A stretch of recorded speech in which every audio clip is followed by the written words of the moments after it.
हाँ जी, देखिए third part के अंदर यहाँ पे क्या है, 6x² -3 और -7x है। आप बोलोगे सर ए तो मेरे को समझ में आ रहा है कि वो x² है। बेटा पहले सबसे पहले आपको ये स्टैंडर्ड इक्वेशन की तरह लगाना है। क्या थी स्टैंडर्ड इक्वेशन?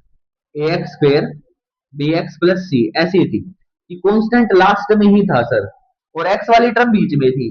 तो ये ऊपर पीछे आगे पीछे हो रखी है ना, तो इसको एडजस्ट करना पड़ेगा आपको। क्या बनेगा? 6x² -7x -3, ये इक्वेशन बना ली हमने, बन गई इक्वेशन।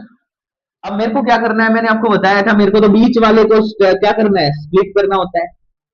तो आपको सिर्फ इतना सा दिमाग लगाना है कि सर ने बताया था कि 6 की और 3 की मल्टीप्लाई कर देनी है।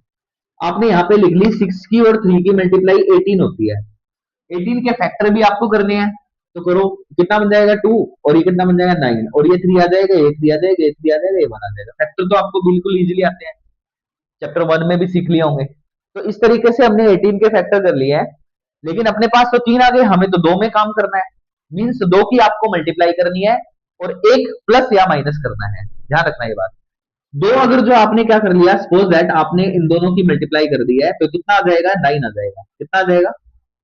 9। और फिर आपके पास बच चुका है 2। इस 9 और 2 को कैसे एडजस्ट किया जाए कि 7 बन जाए? सर 9 में से 2 माइनस कर दे तो 7 ऑटोमेटिकली आ जाएगा। इतना तो आप दिमाग लगा ही सकते हो। तो आपने क्या किया, एक तरफ 9 लिख लिया और एक तरफ 2 लिख लिया, तो इसका मतलब स्प्लिट हो चुका है। 9 और 2 से स्प्लिट हो चुका है। तो मैंने क्या बोला था, इसको लिखेंगे अगले स्टेप में ऐसे कि बीच वाली टर्म्स पे आपको क्या करना है, ब्रैकेट लगा के यूज करना है। मैंने लिखा 9x में से 2x को माइनस किया तो मेरा 7x आ गया, कोई प्रॉब्लम नहीं है। उसके बाद -3 लिख लिया। यहां तक किसी को कोई प्रॉब्लम नहीं है। अगेन देख लो बेटा, इन दोनों की मल्टीप्लाई करनी है तो 18 आ जाएगा।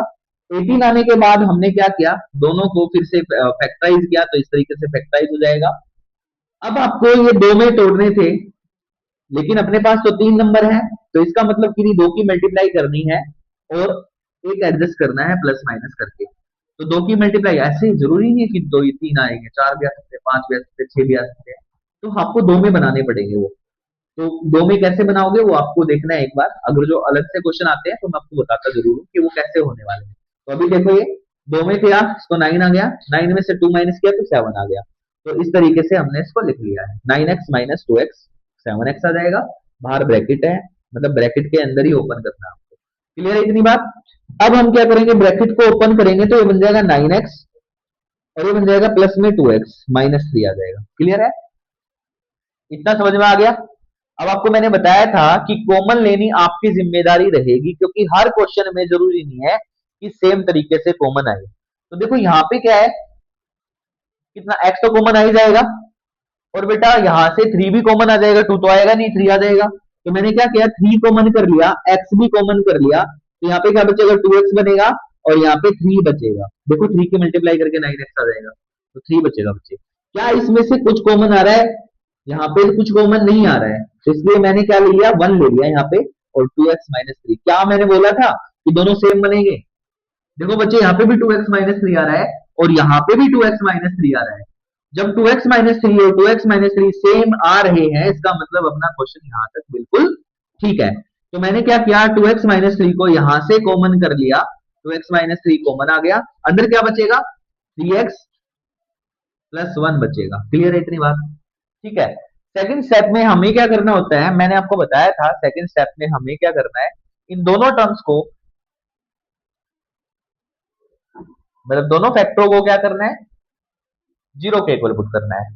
जीरो के इक्वल पुट हो गए, तो इसका मतलब एक बार ये 2x - 3 जीरो के इक्वल चला जाएगा, और 3x + 1 इक्वल टू जीरो चला जाएगा। क्लियर है? सारे बच्चे देख लीजिए, हाँ हाँ आपके आंसर देख रहे हैं कैसे आ रहे हैं, ठीक है ना। आप प्लीज यहाँ पे देख लीजिए एक बार, उसको सोल्व करने के लिए कैसे सोल्व करते हैं, कभी गड़बड़ ना कर दो बाद में। तो ये -3 उधर जाके क्या बन जाएगा, पॉजिटिव बन जाएगा।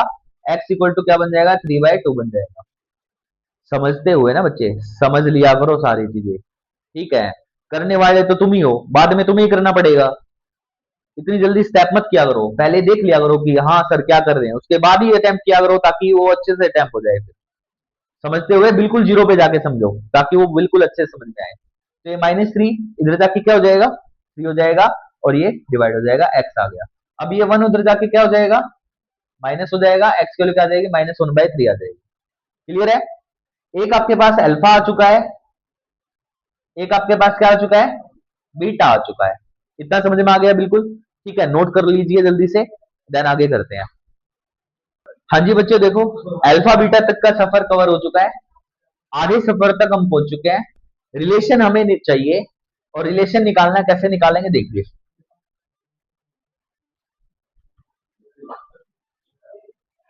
आप ना इस चीज को नोटेशन दे दो कि अल्फा बीटा कैसे आ रहा है। देखो सबसे पहले नोटेशन में आप क्या करोगे, रिलेशन,